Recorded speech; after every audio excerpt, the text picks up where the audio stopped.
Don, Pacific Raceways. How many laps do you have around this place? Well, I know how many I actually have. It feels like about 110,000, I can tell you that. I'm thinking about the different cars you and I have driven here. I've driven Formula Atlantic cars and Trans Am cars and production cars, Formula cars. You've driven everything around here. Got a favorite? You know what? Anyone that's free. But I do remember one day you driving a Riley Scott World Sports Car here around here pretty quickly, and that was very impressive. Well, and the track's changed a little bit. They've upgraded a lot lately. So why don't we go on a track walk, and which I think has got to be the best way still to learn a track. Without a doubt. And let's go do a track walk and look for some new reference points. Sounds great. Let's do it.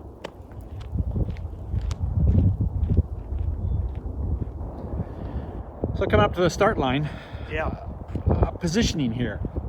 To me, it's all about how quick a car you're driving. I mean, if you're driving a low horsepower car, you want the shortest distance possible. Exactly. If you're in a Formula 5000 historic car, you need to open up the line for turn one, right? Yeah, let's get that car over to the left and go. So it's decision time. Situational awareness, obviously, on the start of any race is critical, but this is a time to, take stock of what you're driving and where it's going to do the best, where you're going to get the best result by where you position it. But I think, pretty much most cars are going to be left of the center line, white line here. Yeah. And then it's a matter of, are you right out against the wall? Can you set up for turn one? Which really you're already starting to think about the apex, which is kind of at the end of the wall here on the inside, right? On the right-hand side. Well, yeah, you're on the straight here. Where you are, you aren't, right? It's all about where you're going. So not only is it decision-making time, but it's also thinking toward the future. But you're right. I mean, the lower horsepower cars are going to be further to driver's right. The higher horsepower cars are going to open the turn up by taking themselves over to driver's left. But again, that situational, wherever you decide you're going to be, go there and stay there. Because, as we all know, there's high potential on the start of any race. But right here where we're walking, this would probably be, a lower horsepower car.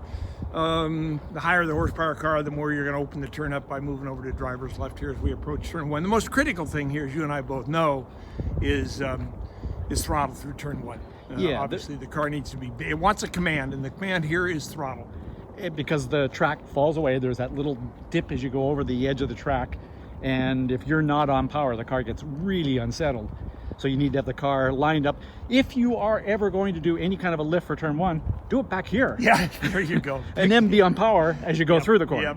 And, to add to that, a lot of people think, well, gee, I just need to be on throttle at turn in and apex. You need to be on throttle till the car settles down, gets pointed straight, and then you're ready for brakes. Drive the car all the way through turn one, past apex, let it settle down, get it pointed straight, then squeeze the brakes. Where we get into trouble here is we exit the turn and go, I survived turn one, and we jump off the throttle. And that's when the car is the most unbalanced and the most unsettled. And the thing it wants then is throttle. Yeah. What's great is these new white fog lines. Take advantage of them while they're still white and bright, right? Right. Yeah. Yep.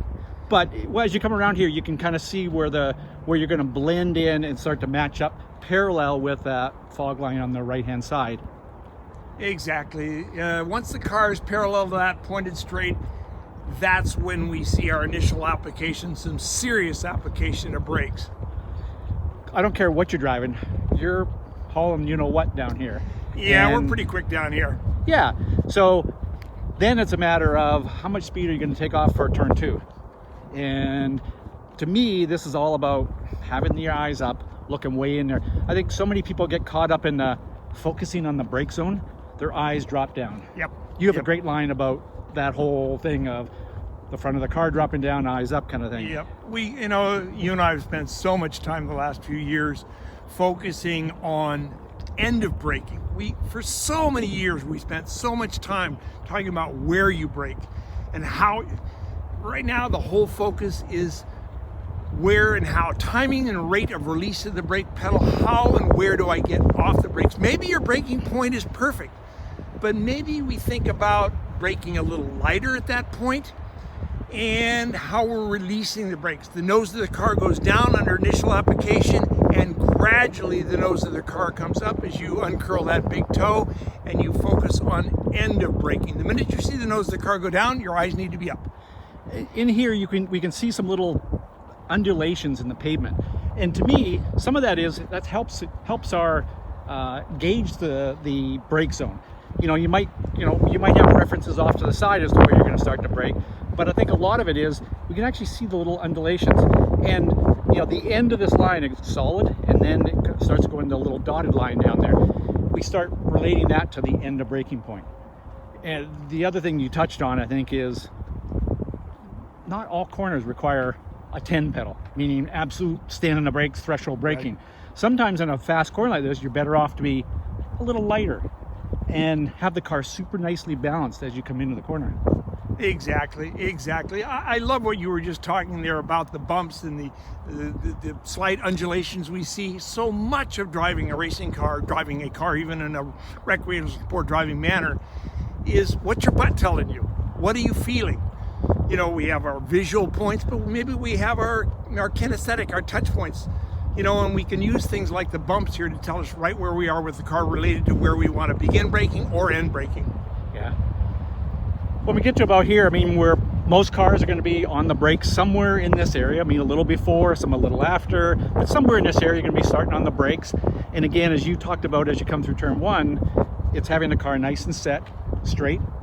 So your initial application of the brakes, the car is in a perfectly straight line when you first go to the brakes.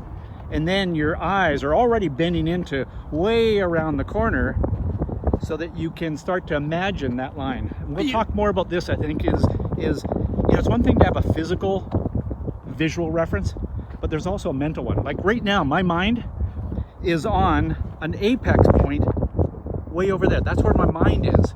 Whereas I can't physically see over there, but I'm already starting to think over there. It's amazing when you go there mentally, the line you can literally draw with your eyes in your mind. You can see it. You can actually carve yourself right through this turn with your eyes. And that's a key point too, is it's easy to kind of go look over there and go there, right? But you need to think in your mind, it's this arc. Exactly. It's a big, long arc, especially this corner is a super long arc. The thing I like to say is where are your eyes here at turn in? If we take our eyes all the way to the apex, we go, oh my God, I've got so much real estate here to use, from driver's right to driver's left, from the high side of the turn to the low side of the turn.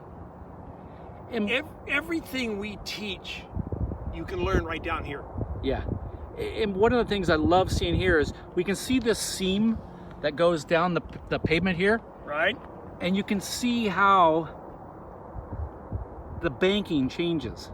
And from this seam that's running right down the middle of us here, the banking is lower, or better, stronger to the left. So if we spend too much time with this very classic line of a super late turn in, we're not getting into the banking early enough. But if we sort of bring the car in a little earlier, we take advantage of that camber in the track surface. Exactly. And again, the lower horsepower cars, they're going to be down. They're going to get in here as soon as they can. They're going to get down here where the grip is and where the shortest distance is. Yeah. Especially a corner like this. To me, turn two is a classic carousel type corner where it's not slow in, fast out. It's fast in, collect it in the middle, fast out. There you go. The corner is so long that if you drive it in slow, you're then just going to be sort of maintaining speed for half the corner. Whereas if you just haul over whatever you want into the corner, drive it in as deep and as hard as you can, kind of collect it in the middle, then get out of the corner. Exactly. And again, we can kind of see another seam, and the camber kind of starts to angle in, and we get more camber down closer to the inside here. So we got to be thinking not just about the geometric line, but how to use the track surface, right? Right. The long duration turns like this give you so much opportunity to feel the car, what it's doing, what it's not doing. Really turn your butt on, turn your back on, turn your hands on. Where is the car? You got plenty of time here to feel it and think it. Yeah, it's so wonderful to get in the middle of this corner. And by the way, I'm going to say in a lot of cars, this could be your end of braking point here. Could be. Yeah, you could be well into the corner here. I've driven some cars where you're actually in even further when I'm finally trailing out. But it's a super, super long, I call it the long tail, the brake trace. And it's just like you're barely touching the brakes, but it's just keeping the car kind of loaded, but you're also using all that grip. Yep. But then as you see, you get in the middle of this corner and you go, what have I got? Have I got some understeer? Have I got some oversteer? Is the car perfectly neutral? And if it's understeering, then you've got to start to change the balance of the car. Like you said, it's so wonderful to spend some time in this corner, not too much time because then it'd be slow, but to spend some time in this corner really focusing on what do you feel here? Right. You know, right down here at turn 2 is where most people learn to trail brake. For whatever reason, it's that day that they, you know, just feeling pretty froggy, they carry way too much speed into the turn, see Jesus, talk to God, stand on the brakes all the way into the turn, and they survive and they go, that was cool. What did I just learn? What did I just learn? I just learned to trail brake. Yeah. I love this. I mean, I love walking tracks, but again, right here, you can see how much more banking there is down low. And that's why you just want to get into the bowl and just drive into the bowl and keep the car in there. You know, I love what you just did there, where we kind of got down track surface. And look, when we're coaching and we're teaching Formula Car technology, we're coaching a Formula Car driver, we're not standing up, we're down. This is what you're seeing in the Formula Car right here. When Tiger Woods is lining up a putt on the golf course, he and his caddy don't stand up. They get down on the surface of the green and see where the camber is and where it's off. Feel the grip. Get intimate with your racetrack, right? That's why we walk it. Yeah. You know, the one thing that I really enjoy is that mentality of what the most important turn on a racetrack is. We all know the most important turn on a racetrack is the one that leads onto the long straight. True enough. But you know what? I will yeah, have some. I hear you. I hear you, brother. I know where you're going with this. Yeah. So where are you going? I'm going to, what's the fastest corner? Which is the corner that's going to scare the crap out of you? There because you go. it's going to scare the crap out of everybody else. If you're really good in that corner, think of the advantage you're going to get. Now, I'm not taking anything away from that corner that leads onto a long straightaway. Super, super important. But turn 2 is kind of a scary place, as is, we'll see, 5A, B, 6, right? And if you can get those corners, man, you're going to be good. Yeah, I hear you. I mean, we've talked a little bit about what you think the difference is. What's the difference between your mid-turn speed here and Lewis Hamilton's mid-turn speed here? What do you think? Oh, I'm sure we're up a couple miles an hour on Hamilton, At right? least 2 miles an hour. I'm Yeah, sure yeah, of that. yeah. I'm Yeah. sure. It's you know, especially entry level, it's just not our comfort zone. Yeah. Most entry-level drivers, while they're still cutting their teeth, are way too fast in the slow stuff and way too slow in the fast stuff. Exactly. Yeah. And this is a long corner. You spend a lot of time in it. If you could carry half a mile an hour more from the entry to the exit, all the way through this corner, half a mile an hour for the amount of time you spend in this corner, that adds up to a lot of lap time. Huge. Yeah. Huge. So just stopping here because great visual, good reference point of the apex. And to me, apexes are not. It's not a point. You know, it's a reference. Right. You know, sometimes that point is right there. Sometimes it's right. You know, it's 2 feet before it. Sometimes it's 2 feet after it. I mean, you kind of, but it's a reference. This road that's coming in from the left-hand side is always a good visual as you come around because you can pick that up relatively easily. And then you're always kind of thinking the apex is going to be around the back side of that road. Does that make sense to you? Correct. I mean, this has been the defined apex of Pacific Raceways forever. But again, like you said, depending on driver skill, tire, car handling, car setup, car capabilities, that apex can move. Yeah. This isn't carved in granite. The other thing I'm going to say is there's an apex point and there's an apex angle. Exactly. You know, you could have the car at that point, that little white mark on the fog line there, but the car could be pointing out over there. Well, okay, you're at the apex, but you're pointing in the wrong direction. So there's also the angle you're at, and you're constantly making those adjustments around where that reference point is and the angle the car is at. Exactly. based on what your trajectory is going to be and wants to be off the turn and what the car is doing. Because at some point our job is to get down there. Exactly. Yep. Yeah. You know, we were pretty busy walking through that big fast turn, and you and I both know slow hands in the fast stuff, fast hands in the slow stuff.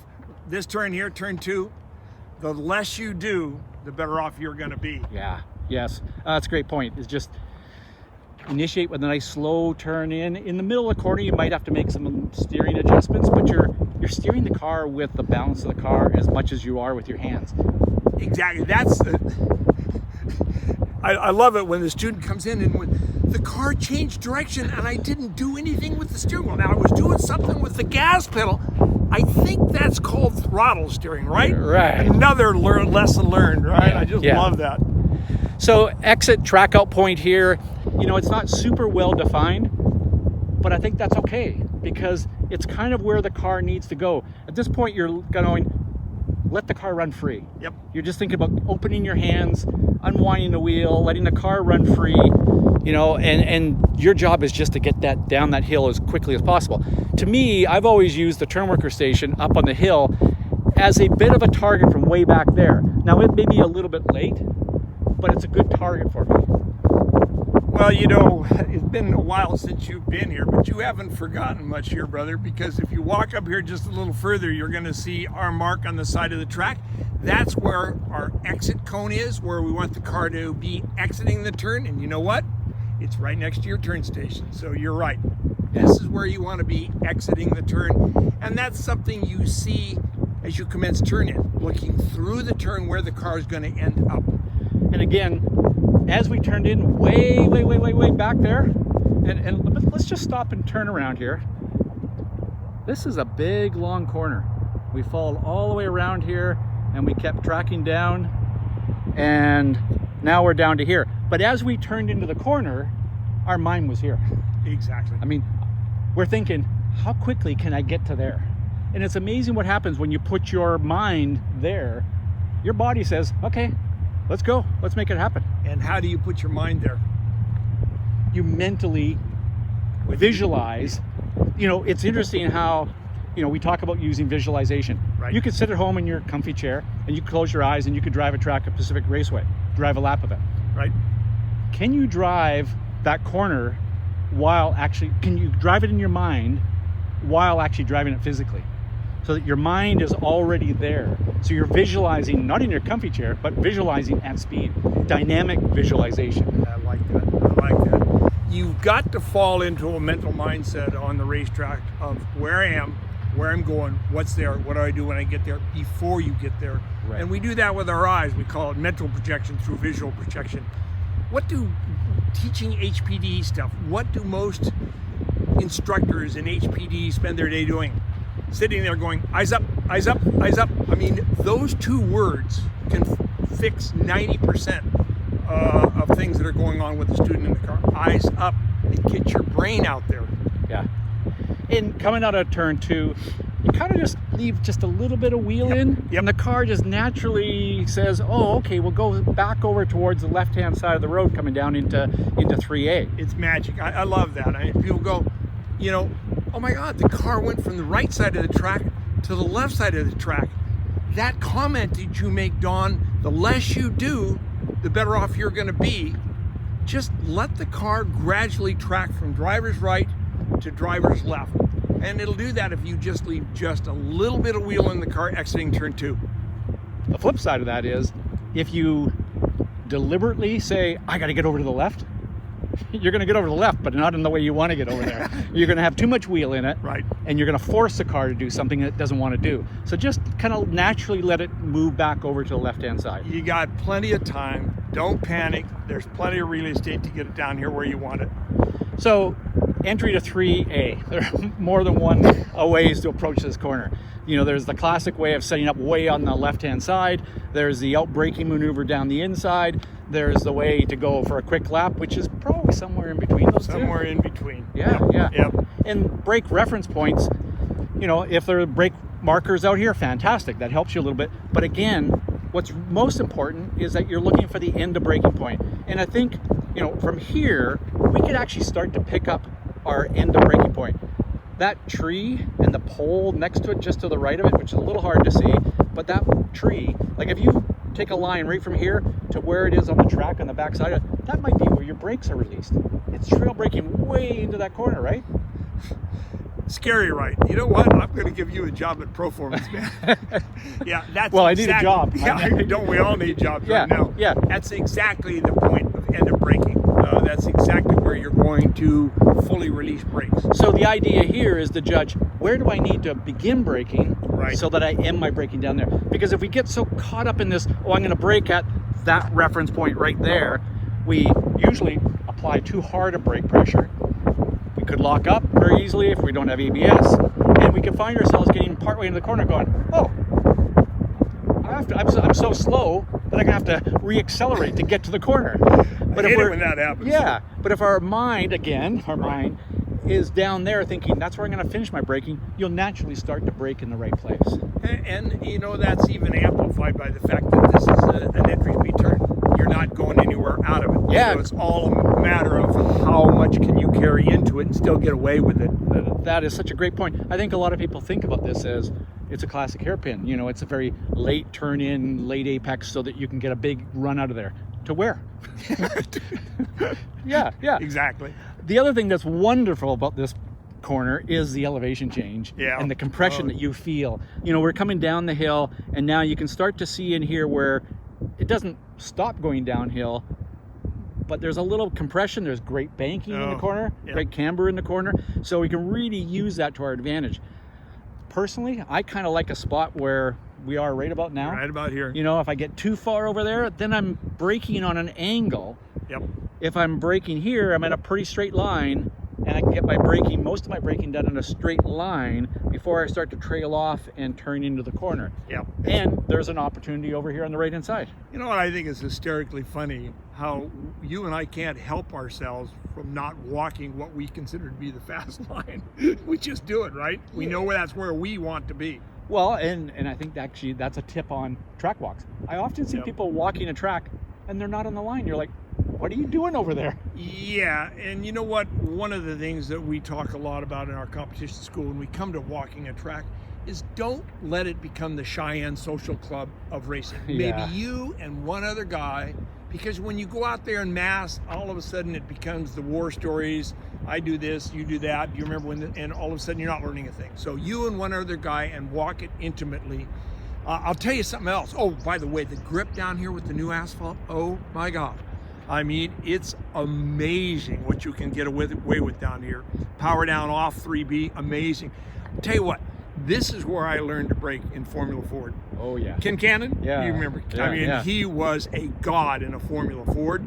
And about the time I'm like parked here and he's down in there, I went, you know what? If he can do that, I can at least do this. Big brakes down here. And it's thinking about that as it's a brake zone rather than a brake point. Right. Because you can take that whole zone and move it in further. You know, rather than, you know, the classic is, I'm going to brake later. Well, you brake later, but you end at the same place. So you compress the brake zone and you maybe have locked up because you're braking too hard now. But if you think about it as, I'm just going to move the whole brake zone in, right, then it's a more natural thing and it's a whole lot easier. So yeah, your braking reference down here was exactly spot on. Our final and last release of the brakes is right down here where gravel meets asphalt, and that's also where we make our final steering commitment to get into the apex. Obviously, a minor amount of right-hand steering input takes you to that point, but it's right there that you're fully off the brakes, and you make your final commitment to a very low and late apex over here on driver's right. So, you know, your opinion, Don, here, like how far up do you want to get before you start to turn in? Well, because I find that often if you're going way out to the outside, you're just traveling a longer distance for no benefit. Like I say, I have to put my other hat on. I have to take my HPDE hat off and put my competition hat on, and obviously I must have put it on because amazingly enough, where you and I walking, the fast line. Yeah, got a nice seam in the pavement here that you can, again, we get multiple references as we're driving the track. There are certain little checkpoints. You're kind of coming through here and going, okay, left side tire is on that seam or inside that seam. That's where I want to be. Or I'm not quite where I want to be, so I'm going to need to make a small adjustment. But we use those references all the way through the corner. And the more of those references you have, the better you're going to drive, the more consistent you're going to drive. You know, that reminds me of years ago, you and I spoke a lot about, say, Lewis Hamilton from turn in, mid to exit of turn 2 versus us, related to his visual sensitivity, how many reference points. Like, I think I probably have 20, 30 reference points I'm clicking off on between turn in and mid turn. He has 200. Yeah. He is so visually intimate with his racetrack. And that's why you say, well, do you think he makes more or less mistakes than we do in a car? Lewis Hamilton makes just as many mistakes as we do in a car. The difference between us and Lewis is he is so visually intimate with his track that he realizes the mistake earlier, puts a fix on it, minimizes trauma to his lap, and covers the mistake up, because he's built up this huge inventory of reference points all the way around the racetrack. I don't know about you, but the other difference between us and Lewis Hamilton, he's got more in his bank account than we do. Just a little bit, Yeah. especially today. So coming out about mid-track, Yeah, so many times we see people, you can see what's happening over here. You really don't need to take the car all the way over to driver's left. Mid-track is fine. The challenge in taking the car all the way over to driver's left is you'll never get back over to driver's right. and 3B is more important than this. Yeah, well, it's an XSP turn. Right. You're going onto a straightaway, so this is really kind of a throwaway here. And the other thing I would tell you about this in competition, and overtaking this zone is usually not a real good investment. Unless you're like you're in a much quicker car, Yep. and you really trust the driver that's in front of you. But yeah, low percentage pass in here. Low percentage pass. Better to wait for the straight, get 3B right, and take them on the straight.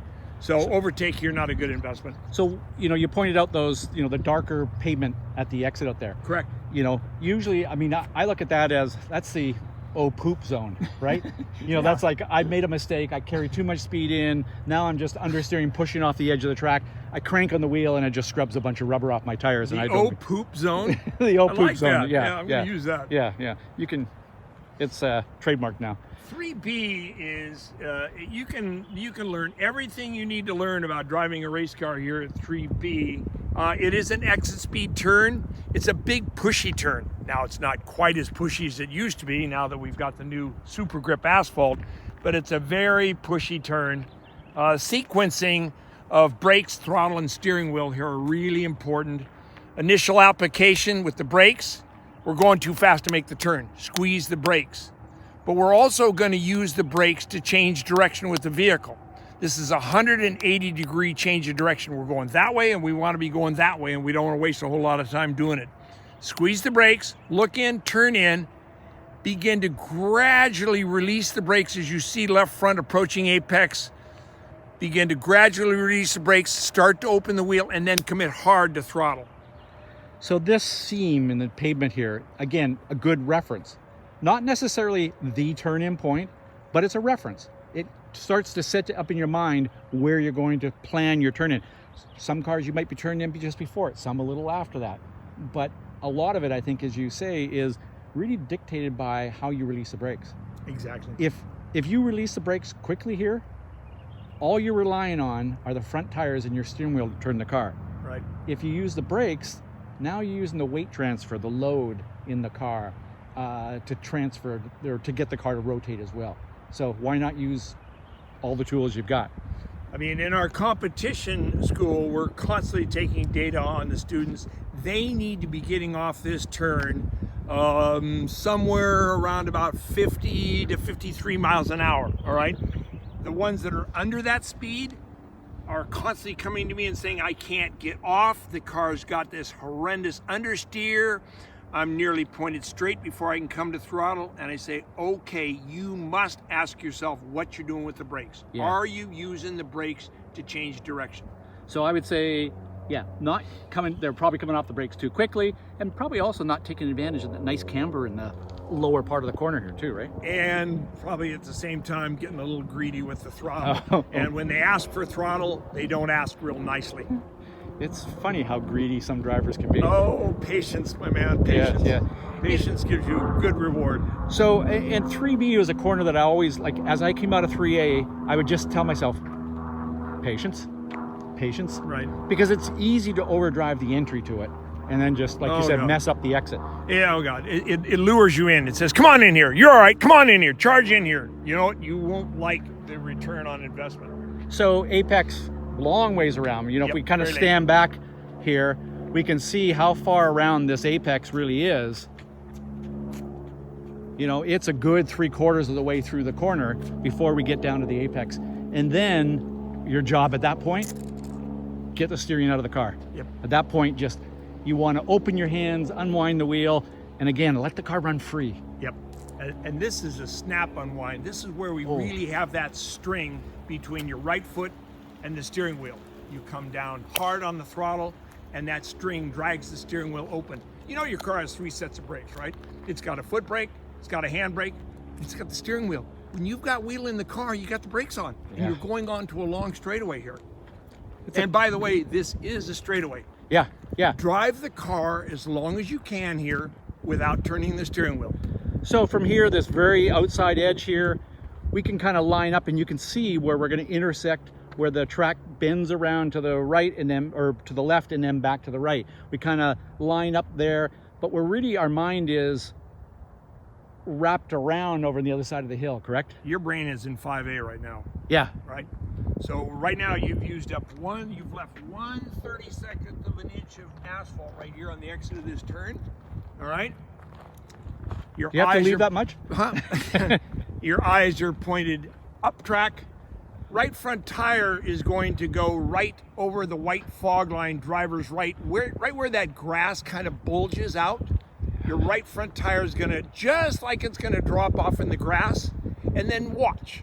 The car just magically goes from driver's right to driver's left, or does the track come to you? One way or the other, you can drive this car. I can drive this car all the way to 5A and never turn the steering wheel. Yeah. It's funny how, I think we're all G-force junkies, right? We love turning the steering wheel because every time we do, we feel G-force is loaded up against us. G-force junkie, yeah. And it's like, whoa, I like that feeling. But this is a place where you don't want to feel any lateral G-loads. Right. I mean, if anything, all you want to feel is acceleration G-loads. Exactly. Don't be wandering around back here. Yeah. It's a straightaway. I can lay a pool cue all the way from the exit of 3B all the way to the turn-in point for 5A. And it's so beautiful back here. Oh, God. You know, I have, well, between the two of us, what do we got, about 75 years at this racetrack? Yeah. And what history here. That's the one thing that, you know, at this point in my career, I am just really enjoying, whether it be Shirley Muldowney, Don the Snake Perdome, or Daddy Don Garlitz and the drag strip stuff, the straight line stuff here, or the road course. I mean, you've had Phil Hill and everybody below Phil Hill down here. Dan Gurney, Parnelli Jones, the Unsers, the Andrettis, Jimmy Clark, Mark Donohue, Roger Penske. Yeah. They were all here back in the day. In fact, AJ Foyt. I mean, they drove Indy cars. Mario Andretti. They had Indy cars racing here. Trans Am. I mean, you know, like everything has been here. Yes. And you can come here and race and be blasting through the same asphalt that they. Yeah. A lot of those guys we've had. A lot of those guys we've had here. We had Phil Hill here one summer for the Pacific Northwest Historic. Phil Damn Hill. Yeah. And so the history here is deep. That's why we're not going to change the configuration. There's so much history here. And it's a magical circuit laid out just the way it is. Jason's dad designed this on a napkin at a dinner table. It's all about character here. And this is one of those places where it's intimidating. You can't see where you're going, but your mind needs to be there. And so you need to have done the prep so that you can come up here and go, I know exactly, not just I know the track bends to the left and then to the right. No, you need to know how much it bends and exactly what the car is going to feel like before you ever come and drive here. And hopefully a little video will help that. Hopefully this takes you. This takes you there. Yeah. Yeah, it's a trust thing. It's blind going in, but you know what? Nobody took the track. It's still there. Still there every single lap. Yep. Yeah. But coming down here, our mind is thinking about getting set up for 5A, correct? Exactly. Certainly this is the most technical part of the track. the most technical, but get it right, and huge, huge rewards. We're headed into a series of turns. Driving a series of turns is like skiing the moguls. If you're staring at the mogul you're on, you're going to fall on the mogul you're coming to. And if you mess up on the mogul you're on, more than likely it's going to snowball on you. You're more than likely going to mess up on the mogul you're coming to. So in a series of turns, it's critical that your eyes are on the next turn. And that's kind of what we're going to talk about here when we get up to 5A. So here, it's, again, I think about this whole complex of 5A, 5B, and 6 as, again, it's a little bit of how much speed can I carry into 5A, Right. collect it, be patient at 5B, and get set up to get a great launch out of 6. And so my mind is thinking, how great an exit can I get out of 6 going up that hill? But it all starts back here. Yeah, true. It all starts. There's a very good argument for the fact that the straightaway at this racetrack starts at 5B. Yeah. Really. Yeah. Really. If I have a coaching assignment here, and maybe I'm briefing on the phone prior to me working with my driver, I'll ask him, well, what do you think of the chicane there? What do you think of 5B? Oh, I'm not good down there. I hate it down there. Okay, that's where we're going to go. That's where we're going to work. We're going to knock 10 seconds off your lap time, and I'm at lunch by noon with my money. So we can see some drivers have dropped a wheel or edged away, tried to cut the grass a little bit as they come along here. Yeah, yep. Just trying to straighten this section out as much as possible. And that can be done. I mean, we're looking into it right now. We're looking into a very straight braking zone, and you know what? It's uphill. Yeah. So Compression helping you. Yeah, compression helping you, but it's also a very short braking zone. Our initial application needs to be firm, but obviously not too firm to overslow. All right. We immediately begin to uncurl that big toe, releasing the brake pedal gradually, because the car is going to go from driver's left, where we are right now. Gradually, it's going to fade over to driver's right. So our initial application is firm. All right. We immediately begin to gradually release as we start to put right-hand steering into the car to take it over to driver's right for the entrance of 5A. The other thing is we release the brakes a little quicker in this corner than many other corners, because in the middle of the brake zone, we get a little crest of the hill. Yep.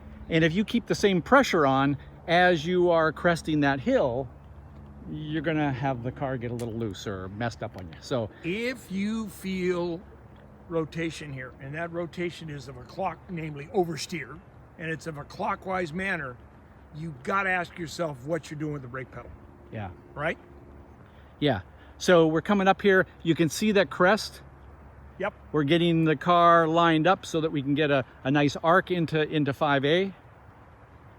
And modulating the pedal, the brake pedal, so that we're maximizing our braking as we're going up the hill, and then just easing up a little bit as we crest the hill. Perfect. You know what? I have a job here, buddy. I don't know. This is tough work. Car needs to be all the way over here to driver's right. We need to have it squared up to the right side of the track. All right? Squared up to the right side of the track. 5A, again, depending on car, tires, suspension, skill set, experience, all of that, it is a left-hand turn.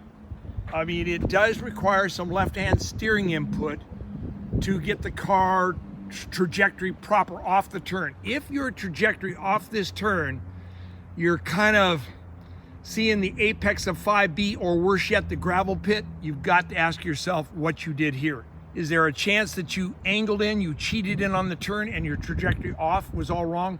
Your trajectory off this turn should set you up perfectly for the right-hander to 5B. If you're coming off 5A and you're having a big moment, you got to ask yourself what you did back here. These tire marks are from people that didn't release the pedal quite enough as they crested the hill. They got some lock up here, right? Yep, exactly. Yeah. Exactly. Now, and you need to be on throttle at turn in. Yeah. On throttle at turn in. I call this the squat hop turn. When we're on throttle, that squats the rear end of the car, especially the 911s. It squats the rear end of the car, and actually the trajectory from apex to exit at 5A hops the car. The car actually, done right, This turn sends you a message through the seat of your pants. I like that. That was right. Squat with the throttle, hop at apex, and it changes the direction of the car beautifully for your turn in at 5B. And it's interesting how there's that little crest back there that we just passed. There's another crest almost at that white paint mark on the right-hand side here. So there's kind of a, we're going up a hill, it flattens a little bit, and then it flattens a little bit more. And then we get in near the curbing, and we get a little bit of a rise again. And we can kind of use that little compression in there as well for grip. Exactly, exactly. You know, the more we share that kind of dialogue, I've been walking this track for 34 years, and I just am learning some things just talking to you here. People say, oh, why would I walk the track? I've walked it a million. I know that track like the back of my hand. You do? You need to look at your hand more often. Because yeah, you can never learn enough. No. And it's the subtleties that you pick up. You just kind of look at stuff and you go, oh, there's gonna be some grip there. I mean, this new curbing in here is, man, is that awesome. Yeah, glad you like it. We're gonna use it. We're gonna, yeah, I'm gonna take it home with me. We're gonna be doing more of that.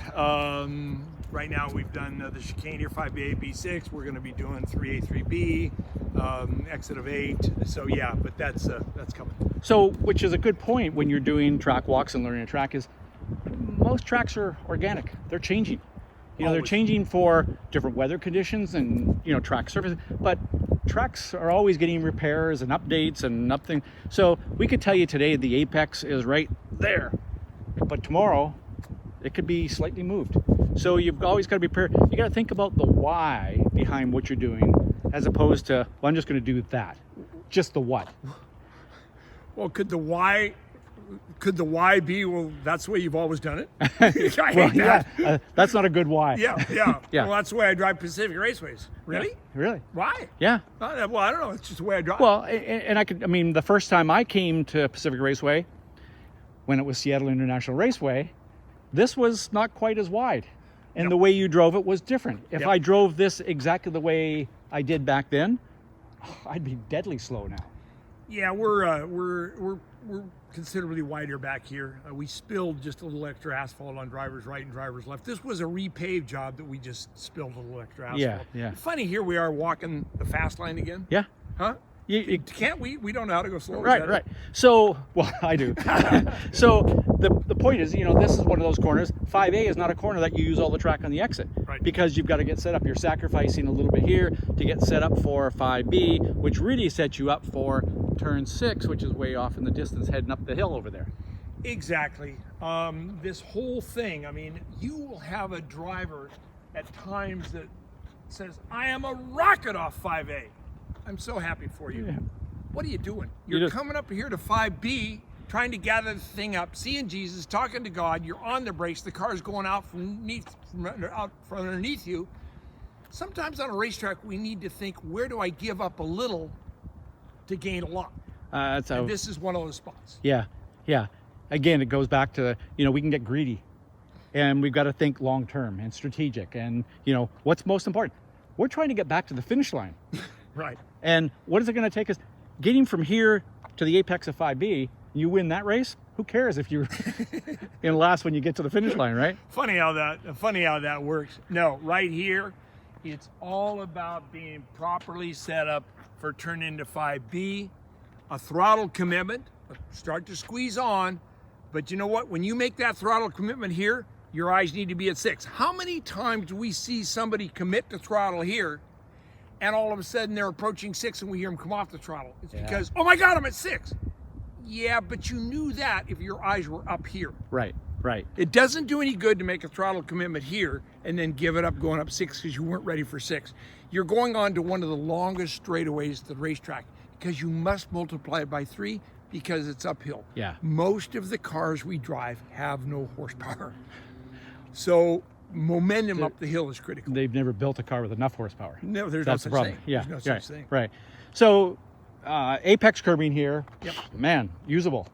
It's hard and it's there. Yeah. Use it. Yeah. So getting set up again, you know, you're thinking that exit coming up the hill. You talked about drivers that get on the throttle, then have to do a big lift again. Right. You know, it's not a matter of when you start to apply the throttle, it's when you get to full throttle that matters the most. Not always, but very often. I would say definitely more, it works that way more than, you know, I know drivers who are like, oh, I start to get to the throttle before so-and-so does. Who cares? Where do you get to full throttle?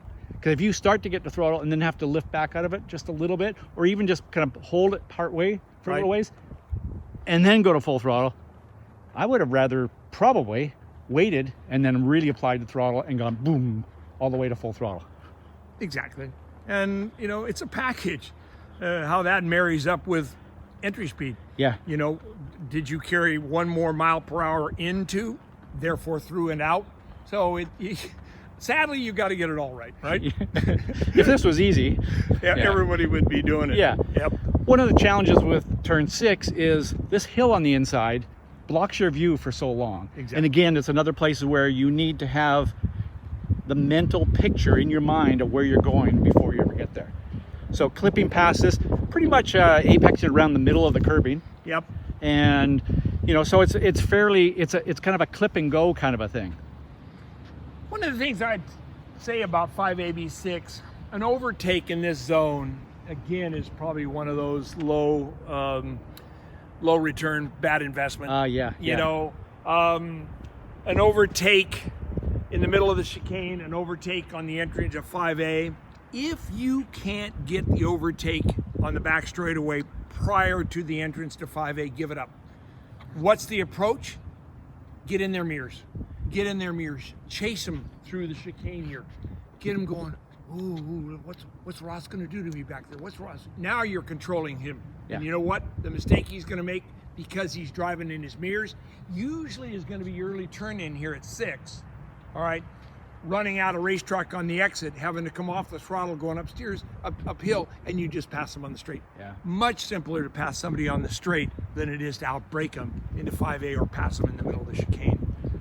So Don, how many times have you come through here and you thought, oh, I got 5A great, I got 5B great, man, I've carried great speed through 6. Then you get about here and you get into this hill and you go, oh darn, I could have carried more speed, or I could have gotten throttle sooner. Because again, it kind of looks like a fairly tight corner, right? But it opens up and it's uphill. Right. So we've got some grip from the hill. Right. And this hill has taken some power away from us. So you get about here and you go, oh darn, I should have committed more earlier. Yeah, pretty common. Of course, there is the flip side. You know, there is the opposite, where you get too greedy, drop wheels off the outside here, and what do we always do when we drop wheels? Yep. Well, keep the wheels pointing straight, be gentle. Where those skid marks right there came from. Yeah. You know, yeah. When you drop a wheel off the edge of the racetrack, drive the car straight. Yeah. All right. Take the time in the release state you need to blend it back onto the surface. Up the hill, the best bet here is just follow the fog line. Just follow the fog line up the hill, maybe a little bit to the left of it, as we're approaching turn 7. Turn 7, again, the car wants a command, and the command is throttle. Balance the car through turn 7 on throttle. Most cars, there's no lateral load up there. Most cars will go through turn 7 flat pretty comfortably. If you know where you're going, if you're confident with that, and you are committed to it. Well, that would have a lot to do with our eyes, wouldn't it? Right. Well, and again, that mental vision. Right. Like right here, I know where the track goes. Again, not in a, oh, I know it's going to bend to the left as we go over the crest of the hill.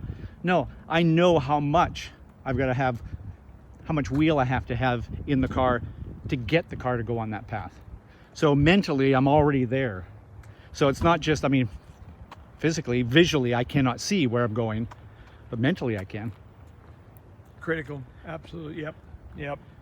So how far do you like to stay with the fog line here? Because you can kind of hug it as it starts to move back to the right a little bit. I found that in some cars you need to kind of keep it to the right just a little bit as it bends to the right before I release it to go back to the left. Other cars, I can kind of just release it and go straight over there. Yeah, it's somewhere in between there.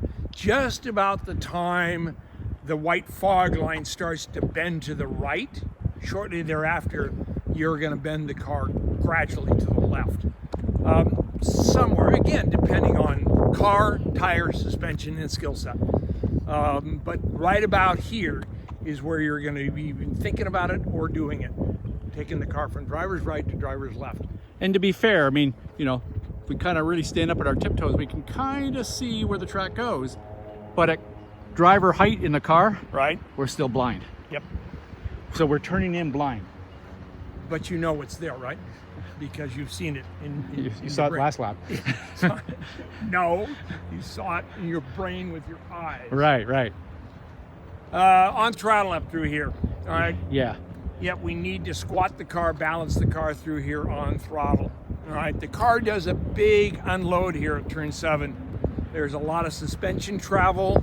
All right, it does a big unload and then it loads back up. Stay with it. Let the car settle down, let it load back up. You've still got a fair amount of wheel in it. Exiting the turn, the suspension is totally unloaded. It's not a time to be coming off the throttle. We need to be in the throttle till the car's suspension loads back up, the car's pointed straight, then you're ready for brakes. I love the feeling through here. Oh, it's cool. The car just kind of rises up and comes back down. And, you know, the bump is a little bit worse the closer you are into the left. Right. And so you kind of got to play with that a little bit, I think, is how much is your car upset by going over that bump really in tight there? Some cars it's no big deal, other cars it really upsets, and you just want to have the car, you know, tire width or two away from the inside there. Yeah, I loved your comment there about you love the feel of the car up through here. There's parts of the track that are driver's parts, and there's parts of the track that most drivers would tell you they love the feel of the car coming up over 7, especially when you're one with the car, especially when you're your kinesthetic, your touch relationship with the car, how connected you are to the car. And that's like 5A. 5A is one of those turns that it tells you right now, that was right, that felt good. 7's the same thing. It sends a message right up through the seat of your pants, that felt good. The good news is when you come out of turn 7 is you actually have more track than you think. The bad news is it slopes away from you. This is and always has been one of the more challenging parts of Pacific Raceways because it's on camber, off camber, and right in the middle. And you kind of got to make a choice as to where you're going to be with the car. And again, that comes down to the car, tires, skill set. But it's one or the other. You either got to be on the right or the left of the hump here. But I've seen some people go so far left, they're just pinching off the corner on the entry. Yep. So if you're going to be to the left of the crest, which is around here, you can see this seam down here is about the crest coming down in there. If you're going to be to the left of it, you probably want your right side tires just at the top of that crest. Exactly. Not a whole lot more. If you are setting the car up on the outside out here, then you can either have the car right on that very outside edge to get a bigger arc. The question then becomes, are you just traveling longer distance for the sake of the classic line? The other thing that happens is if you're out here, as you turn in, you sort of go from negative camber to positive camber in the corner, and the car really gets upset going over there. Well, you and I have seen it when we were doing our Formula car stuff here. Remember, you literally see him pick a wheel. Left front would just pop up in the air as it came over there. And you've lost half your steering, right? Yeah. So it's decision time. What's going to work? What's going to work best? Again, this is pretty critical because this is literally where the straightaway at this racetrack starts. Yeah. Is turn 8. Personally, I like having the car set up with the right side tires around that seam and the crest in here. Yep. I like that. The other thing it gives me is if I need to, I have more room out here. Like if something happens in turn 7, right, and I get pushed out to the outside out there, I'm okay with that. But if I'm coming in here, set it up, I can kind of just have my right side tires on that seam coming down here in front of us, and then just start this big arc. And again, end the braking point, way into the corner. All the way in. Yeah. You know, I would tell you that I don't believe there's a driver that's active here that doesn't know there's a seam here. Yeah. The problem they face is they don't know where it is because they never take the time to come out and walk the track and see where it is. So when you say, well, you see a driver all the way down here, what's he trying to do? He's trying to avoid the hump, right? Yeah. But, well, wait a minute. The hump's all the way over here. What are you doing? Could it be that you don't know where the hump is? Right. Could it be that you haven't walked the track for some time? maybe thinking the seam is the white line between the 2 and the 3, where Maybe. the seam is closer to where the 2 number here. So keeping that in mind is not a bad reference. Patience here at turn 8 gives you a big reward. So we always must remember the tire does 3 things. It slows the vehicle down, it changes the vehicle's direction, it accelerates the vehicle. The tire cannot do 2 things at 100% at once. We always must be relieving it of one task when we ask it to do the next. Patience here, patience. Let the car change direction. And when you ask for throttle here, ask nicely. Namely, roll on, don't jump on. Or you get the big push off and you're having to come off the throttle at the exit of the turn because you're literally running out of asphalt. And that's not what you want to be doing going onto a long straightaway. Yeah, yeah. And we can see the positive camber, and we want to get in there and use that. And again, we're still, at this point, we're still trailing out of the brakes. It's just a big, long, slow release of the brake pedal. Think about that long tail of the brake pressure trace. We're using data. Eyes are starting to, we're glancing ahead over there. We're looking around the corner. We're trying to get our eyes and our mind wrapped around the corner to where we're going. So we kind of do a quick glance over there, maybe bring it back to, more of a focus point in around our apex or something like that. But then we glance up further around the corner, bring it back, eyes constantly moving. Constantly. High eyes and low eyes, constantly. Yeah. So, many of the cars that I've driven here, we're somewhere around the end of braking point. Here. Yeah. Yeah.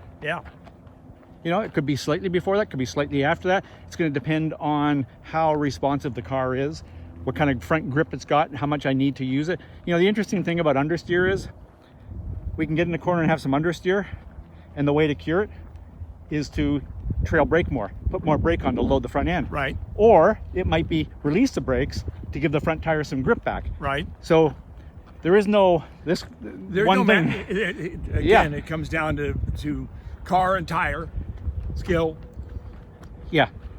So exit of turn 8 here is, again, a little bit dictated by the amount of power the car has and the amount of grip it has, right? Right. Some cars you're going to be like boom right out to the very right-hand edge of the track.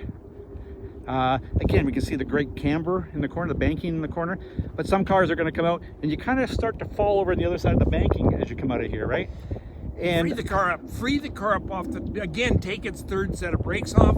You've got wheel in the car, those are the brakes. Get the wheels pointed straight, or to at least some degree get wheel out of the car. Now what's that going to do is you open the wheel, or at least take some of that left hand steering pressure out of the car. Obviously the car is going to travel over here to driver's right, but you know what, you've got plenty of real estate to use over here, and the car then has plenty of time to get back over slightly to driver's left to set up for turn 9, which is the decision maker here. If your car struggles to get around turn 9, you might have to sacrifice a little bit here to be full throttle flat through 9. If your car just wraps around 9 with easy, let the car run as far over here as possible and then just wrap the car around 9. Wrap the car around 9 is the exact words I've used for years. Bend the car, wrap the car. Remember, that apex at turn 9 is on the back side of the turn. And you're okay anywhere over here as long as you remember that apex is on the back side of the turn. So if you find yourself over here, you just have to visualize that apex is there. It's just on the back side of the turn. You can't quite see it from here. If you're driving a car that's got tons of power, not a lot of grip, you might need to really bring the car back over to the left to get set up for 9 to get to that backside apex. But some cars, it's just you want to drive the shortest distance.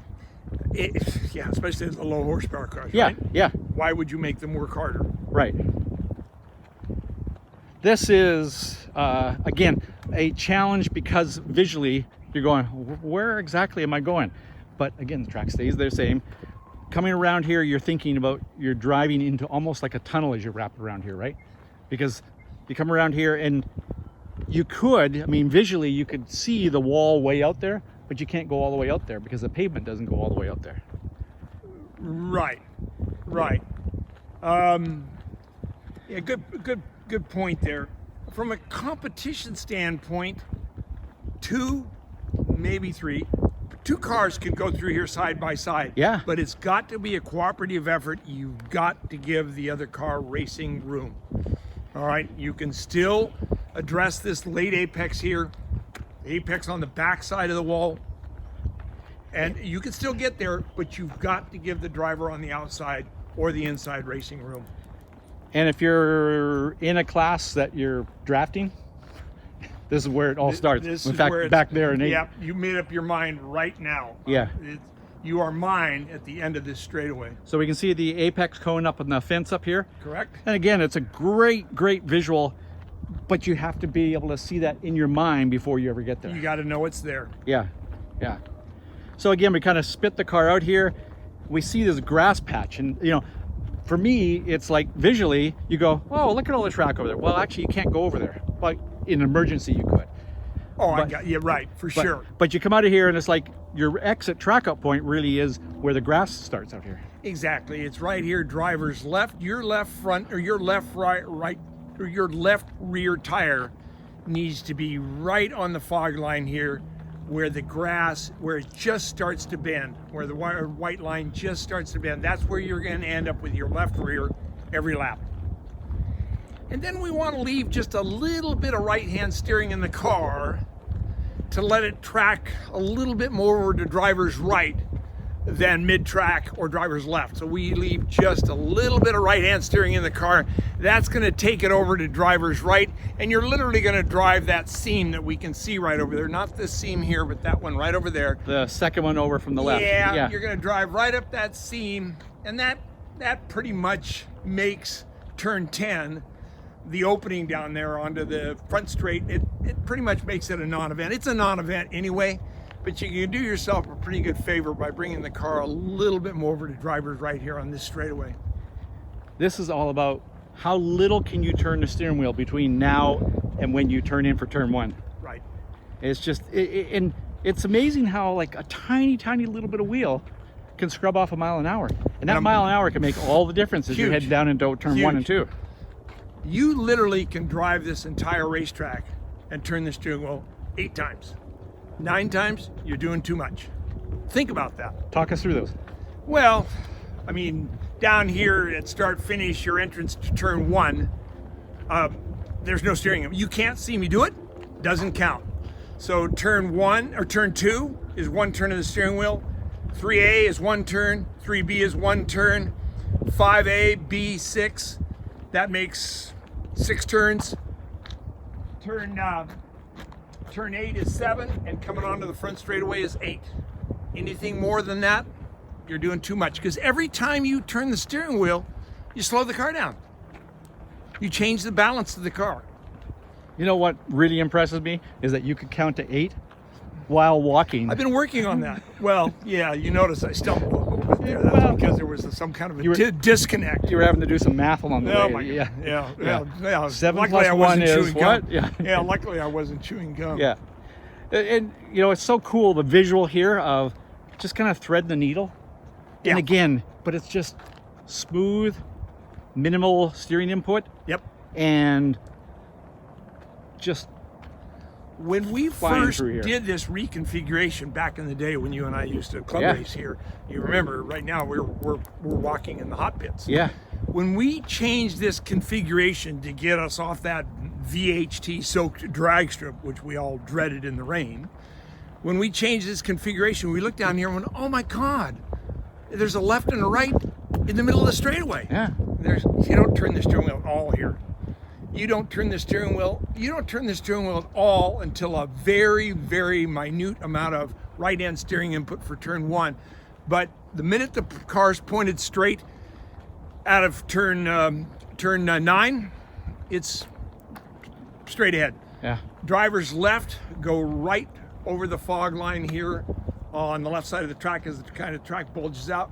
Driver's right goes right past the end of the white wall there on driver's right, and you never turn the steering wheel. What an awesome racetrack. You know, I think about racetracks that have more than one way to drive a corner. Those are the tracks that have character. You know, there are a lot of tracks that are, you know, they're designed today with CAD systems and all the corners are some, you know, perfect arc through the corner. They didn't design Pacific Raceway with a CAD system. You know, they barely had a pencil and a napkin, right? It was a dinner table with Dan's dad, Jason's grandfather, a dinner table when he said, you know, the kids in Renton need a place to race.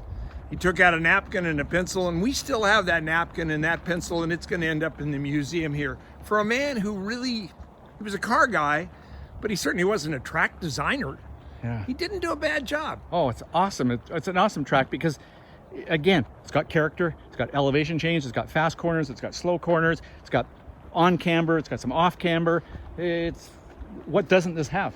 Teaching here is a delight. I mean, there's something for everybody, and there's something to learn everywhere.